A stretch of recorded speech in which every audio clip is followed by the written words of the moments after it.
Hello students, मागच्या लेक्चरमध्ये आपण नंबर फॉर्मॅट बघितलेला आहे, ज्याच्यामध्ये आपण जनरल नंबर, करन्सी, अकाउंटिंग हे सगळे ऑप्शन्स बघितलेले आहेत. जर तुम्ही तो व्हिडिओ बघितला नसेल तर अगोदर तो बघून या. आज आपल्याला हा स्टाईल्स नावाच्या ग्रुपमधला कंडिशनल फॉर्मॅटिंग नावाचा ऑप्शन बघायचा आहे. पण त्या अगोदर मी काय करते, इकडनं प्लस करून एक नवीन शीट घेते आणि त्याच्यामध्ये मी जो डेटा टाईप करणार आहे तोच डेटा तुम्हाला पण काय करायचं आहे त्याच्यामध्ये टाईप करायचा आहे, म्हणजे तुमची प्रॅक्टिस पण होऊन जाणार आहे.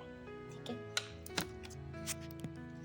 हे बघा मी हा डेटा टाईप केलेला आहे, ज्याच्यामध्ये आपल्याला डेट दिसत आहे, सेल्स पर्सन दिसत आहे, रिजन दाखवत आहे, प्रोडक्ट, सेल अमाऊंट, त्याच्यानंतर टार्गेट, स्टेटस, असं अशा प्रकारे डेटा तुम्हाला फक्त टाईप करायचा आहे. व्हिडिओ पॉज करा आणि मग नंतर टाईप करा आणि परत वापस तुम्ही रिप्ले करू शकता. त्याला सिलेक्ट करा डेटा, बॉर्डर करूया आपण, बॉर्डर गेली. अजून तुम्हाला काय फॉर्मॅटिंग करायची असेल ते करू शकता. मला इथं कंडिशनल फॉर्मॅटिंग नावाचा जो ऑप्शन आहे तो आज आपल्याला बघायचा आहे. त्याच्यामध्ये बघा आता पहिल्यांदा ऑप्शन आहे हायलाइट सेल्स रूल्स नावाचा. ठीक आहे, आता हायलाइट सेल्स रूल म्हणजे काय की तुम्हाला काय करायचं आहे, कंडिशन देऊन हायलाइटिंग करायचे, कंडिशन देऊन तुम्हाला त्या सेलला काय करायचं, कलर द्यायचा आहे. तर त्याच्यामध्ये पहिल्यांदा दाखवते ग्रेटर दॅन, एखादी व्हॅल्यू ग्रेटर दॅन असेल एखाद्या व्हॅल्यूपेक्षा तर त्यांना कलर द्या.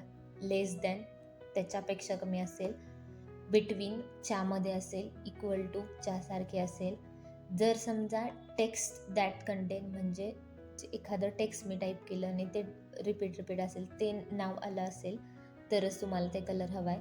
किंवा डेट ऑकरिंग करायचं आहे, म्हणजे डेट रिपीट तुम्हाला तशा प्रकारे आले असेल, रिपीट किंवा एस्टरडे, टुडे वगैरे वगैरे, तर ते वाले ऑप्शन तुम्हाला आहे. आणि जर डुप्लिकेट व्हॅल्यू असेल ह्याच्यामध्ये तर तुम्हाला ते हायलाईट करता येणार आहे. पहिल्यांदा आपण ज्या डेटावर आपल्याला कंडिशन्स लावायचे आहेत तो डेटा काय करूया, आपण सिलेक्ट करूया. सिलेक्ट केला, इथे जेव्हा कंडिशनल फॉर्मॅटिंगमध्ये हायलाइट सेल्स रूल्सवर गेलो आपण, त्याच्यामध्ये ग्रेटर दॅन नावाचा ऑप्शन आहे, म्हणजे मला अशा प्रकारच्या व्हॅल्यू पाहिजे, व्हॅल्यूची कलर करवायची आहे की जे ह्या समथिंग व्हॅल्यूपेक्षा जास्त असेल. आता इथं मला 59,000 आपोआप आलेलं आहे, मला इथं मी कमी जास्त करू शकते. समजा मला असं लिहायचं आहे की ज्याची जी व्हॅल्यू आहे 70,000च्या अबव असेल, 70,000च्या अबव असणाऱ्या व्हॅल्यूलाच मला काय करायचा, कलर द्यायचा असेल तर मी इथनं सिलेक्ट करू शकते. इथून तुम्हाला कोणता पाहिजे तो कलर घेऊ शकता. तर लाईट रेड आहे, येल्लो फील आहे, ग्रीन फील आहे, लाईट रेड फील फक्त आहे, रेड टेक्स्ट करायचं आहे, भरपूर ऑप्शन्स आहेत. तुम्हाला कोणता पाहिजे तो तुम्ही सिलेक्ट करा. समजा मी येल्लो सिलेक्ट केला, ओके बटनावर क्लिक केलं. इथं दिसते बघा कंडिशनल फॉर्मॅटिंगमध्ये की हायलाईट झालेल्या आहेत त्या सेल्स, पण कोणत्या कलरने झालेल्या आहेत, येलो कलरने झालेल्या आहेत. आणि ह्या ज्या व्हॅल्यू आहेत, आपण जे कंडिशन दिली होती की 70च्या वर पाहिजे, तर 70च्या वर गेलेलं आहे. इथं व्हॅल्यू 75च्या वर आहे, बाकीचे 70च्या वर कोणते नाही आहे, फक्त 2च व्हॅल्यू आहेत. तर 2च व्हॅल्यूला तुम्हाला ह्याच्यामध्ये त्यांनी काय केलेलं आहे, कलर लावून दिलेला आहे.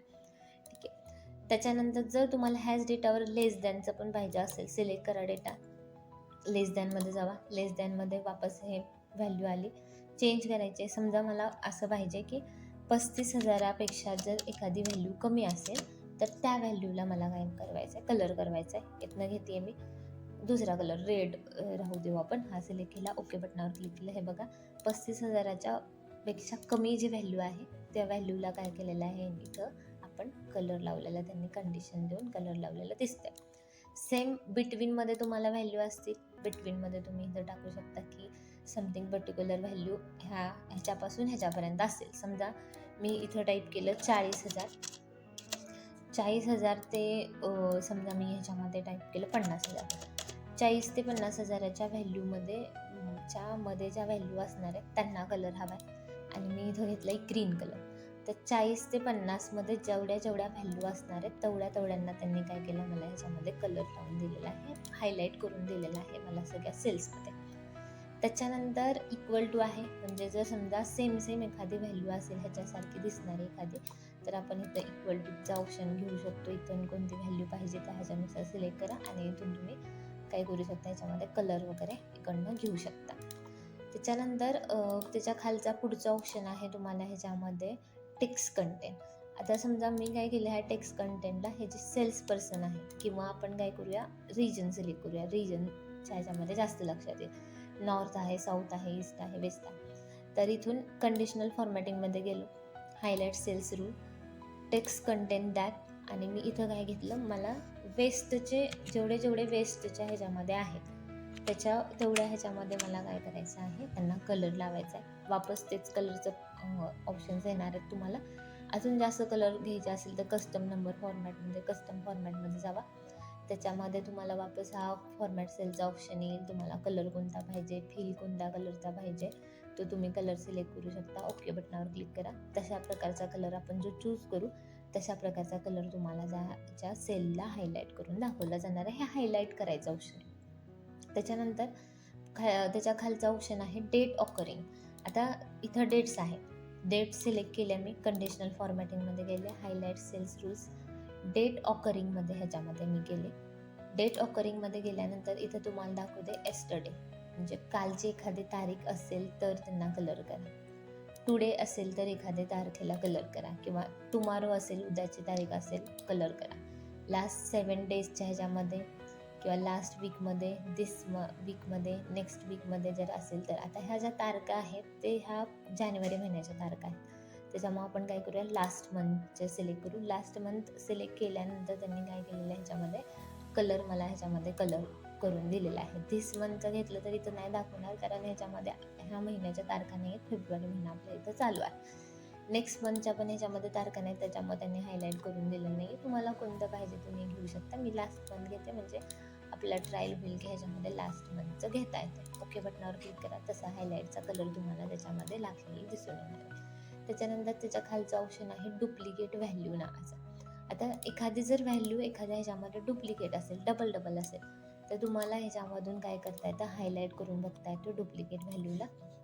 आता ह्याच्यामध्ये बघा, जेवढ्या डुप्लिकेट्स व्हॅल्यू आहेत, आता इथं 50,000 आहे, 60,000 आहे, 50,000 आहे, 50,000, 60,000, डबल आलं आहे. त्याच्यामुळे त्यांनी काय केलेलं आहे, आपल्याला ह्याच्यामध्ये हायलाईट करून दाखवलेला आहे. कोणता पाहिजे तो इथनं तुम्ही कलर सिलेक्ट करा, ओके बटनावर क्लिक करा. तशा प्रकारचा कलर काय होणार आहे, त्यात ह्याच्यामध्ये आपण जो फॉर्मॅटिंग, कंडिशनल फॉर्मॅटिंग सिलेक्ट करू त्या ह्याच्याप्रमाणे आपल्याला ह्याच्यामध्ये दिसणार आहे. ठीक आहे. त्याच्यानंतर पुढचा ऑप्शन आहे आपल्याकडं इथं टॉप और बॉटम रूल्स. त्याच्यामध्ये आता बघा, ह्याच्यामध्ये टॉप 10 आयटम्स दाखवतात. टॉप 10%, बॉटम 10, परत बॉटम 10% किंवा अबव्ह ॲव्हरेज, बिलो ॲव्हरेज, हे वाले ऑप्शन्स. आपण ह्या सेल्स अमाऊंटलाच ट्राय करूया. सेल्स अमाऊंट सिलेक्ट केल्या, कंडिशनल फॉर्मॅटिंगमध्ये आले, टॉप बॉटम, त्याच्यामध्ये आता टॉप 10 दाखवते. आता ह्या ज्या व्हॅल्यूज आहेत टॉप 10च्या 10 असल्यामुळे 10च्या 10 सिलेक्ट झालेल्या आहेत. मी काय करते, ह्याची व्हॅल्यू टॉप 5मध्ये घेते. मला टॉप 5 असणाऱ्या व्हॅल्यूंना कलर करायला सांगितलं. सिलेक्ट केलं, मी इथून कलर दुसरा घेते, कस्टम नंबर फॉर्मॅटमध्ये जाते. त्याच्यानंतर फीलमध्ये आले, फीलमध्ये मला कोणता पाहिजे तो कलर काय केला, मी इथं डार्क ग्रीन करते जरा. ओके बटनावर क्लिक केलं. जेवढ्या टॉप 5मध्ये व्हॅल्यूज आहेत त्या व्हॅल्यू काय झाल्या, हायलाईट झालेल्या आहेत. इथून दाखवते तुम्हाला टॉप 10 रूल्सच्या ह्याच्यामध्ये. त्याच्यानंतर टॉप 10% त्याचप्रमाणे आहे. जर तुम्हाला बॉटम 10च्या व्हॅल्यू किंवा बॉटम 10%च्या व्हॅल्यू बघायची असेल तर बघू शकता. आपण बॉटम 10 आयटम्स बघूया. इथं आलो तर वापस ते 10 असल्यामुळे 10च्या 10 सिलेक्ट झालेत. मला टॉपच्या ऐवजी बॉटमच्या ह्याच्यामध्ये आपण आलो आहे. तर बॉटमच्या ह्याच्यामध्ये आपल्याला 5 पाहिजेत. बॉटम 5 कोणता कलर पाहिजे तो सिलेक्ट करा. समजा मी इथून वापस कस्टम फॉर्मॅटमध्ये गेले आणि मला वाटलं हा वाला कलर घ्यायचा आहे किंवा हा ग्रेवाला घेऊया. ओके बटनावर क्लिक करा. ओके केलं. तशा प्रकारे तुम्हाला बॉटमच्या ज्या 5 आहेत त्यांना काय केलं आहे, त्यांनी हायलाईट करून दिलेलं आहे. टॉप आणि बॉटम रूल्समध्ये दाखवलं जाते.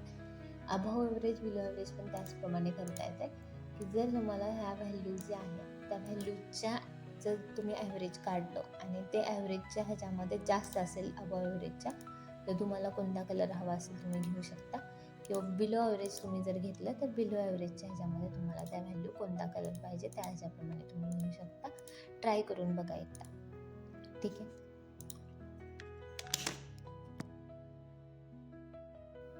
ह्याच्या पुढचा तुमच्याकडे ऑप्शन आहे ह्याच्यामध्ये डेटा बार्स म्हणून आहे. तर वापस मी हा टार्गेट सेल्सला सिलेक्ट करते, टार्गेटच्या व्हॅल्यूला. इथून गेले कंडिशनल फॉर्मॅटिंग, डेटा बार्समध्ये परत ऑप्शन तुम्हाला ग्रेडियंट फिलचा ऑप्शन आहे आणि सॉलिड फिलचा ऑप्शन आहे. जर समजा मी ग्रेडियंट फिलचा ऑप्शन सिलेक्ट केला तर हे ग्रेडियंटच्या ह्याच्यानुसार मला काय करतं डेटा बार्स करून दाखवते. मी समजा सिलेक्ट केला हा ब्ल्यू कलरमध्ये, तर सगळ्यात मोठी जी व्हॅल्यू असणार आहे त्या सेलला पूर्णपणे कलर आलेला आहे बघा, आणि इथं डेटा बार्स आलेला आहे. आणि जर कमी व्हॅल्यू असेल तर त्या ह्याच्यानुसार तुम्हाला ह्याच्यामध्ये कमी व्हॅल्यू आलेली दाखवली जाणार आहे. ठीक आहे. त्याच्यानंतर जर समजा तुम्हाला ह्याच्यामधून डेटा बार सॉलिड फिलमध्ये घ्यायचा असतील साध्या कलरमध्ये, तर तुम्ही इथून सॉलिड फिल घेऊ शकता. कोणता पाहिजे तो कलर सिलेक्ट करा, तशा प्रकारचा कलर काय होणार आहे त्याच्यामध्ये ह्याच्यामध्ये कंडिशनल करून लावला जाणार आहे. ठीक आहे. ह्याच्या पुढचा ऑप्शन आहे आपल्याकडं कंडिशनल फॉर्मॅटिंगमध्ये कलर स्केल्स. आता समजा मी वापस ह्या सेल्स अमाऊंटच्या ह्याला सिलेक्ट करते, कंडिशनल फॉर्मॅटिंग कलर स्केल्स. इथून तुम्ही कलर स्केल्स दाखवले जाणार आहेत बघा. ह्याच्यामध्ये आता बघा कलरचे स्केलिंग कमी जास्त ह्याच्यामध्ये दाखवले जाते. जर एखादी व्हॅल्यू जास्त मोठी असेल तर कोणता कलर कमी कमी होत गेल्यानंतर कलरचं ग्रेड काय होणार आहे त्याच्यामध्ये कमी कमी केलेलं दाखवलं जाणार आहे. एकदा ट्राय करून बघा सगळ्याच ह्याच्यामध्ये अशा प्रकारचं कलर स्केलिंग काय केलेलं असते दाखवलं जाणार आहे. ह्याच्या पुढचं ऑप्शन आहे आपल्याकडं कंडिशनल फॉर्मॅटिंगमधला आयकॉन सेट म्हणून. आता इथं बघा डिरेक्शन्सचे वेगवेगळे आयकॉन्स आहेत, शेप्सचे आहेत, इंडिकेटर्स आहेत आणि रेटिंग्स नावाचं आहे. आता आपण काय करूया, याच्यामध्ये सेल्स अमाऊंट मी काय केली इकडनं सिलेक्ट केली, कंडिशनल फॉर्मॅटिंगमध्ये गेले आणि इथं आयकॉन सेटच्या ह्याच्यामध्ये एखादा आयकॉन सेट सिलेक्ट केला. आता कोणता पाहिजे तो तुम्ही घेऊ शकता. डिरेक्शनमध्ये असं दाखवते, शेप्समध्ये तुम्हाला वेगवेगळ्या प्रकारचे शेप्स दाखवले जाणार आहेत, इंडिकेटर्सच्या ह्याच्यामध्ये दाखवले जाणार आहेत, रेटिंगच्या ह्याच्यामध्ये मोबाईलच्या सिग्नलसारखं दाखवलं जाणार आहे, किंवा ह्याच्यामध्ये क्वार्टरच्या ह्याच्यामध्ये दाखवले जाणार आहेत, तुम्हाला बॉक्सेसच्या ह्याच्यामध्ये दाखवले जाणार आहेत. कोणता पाहिजे तो त्या ह्याच्यानुसार तुम्ही सिम्बॉलिकनं काय करू शकता, सिलेक्ट करू शकता. समजा मला ह्या ॲरोचा घ्यायचा आहे, तर ह्याच्यामध्ये चांगली व्हॅल्यू असेल, जास्त मोठी व्हॅल्यू असेल तर ह्याच्यामध्ये तर ग्रीनवाला सिग्नल दाखवत आहे. त्याच्यानंतर जर मीडियम असेल तर येलो कलरमध्ये दाखवलं जाते, आणि जर एकदम रेड बघितला तर तुम्हाला लक्षात येईल की कमी अमाऊंट आहेत ॲज कम्पेअर टू अदर्स. ठीक. आय होप इथपर्यंत तुम्हाला लक्षात आलं असेल. जरी काही अडचण असेल तर मला कमेंट बॉक्समध्ये जरूर तुम्ही सांगू शकता.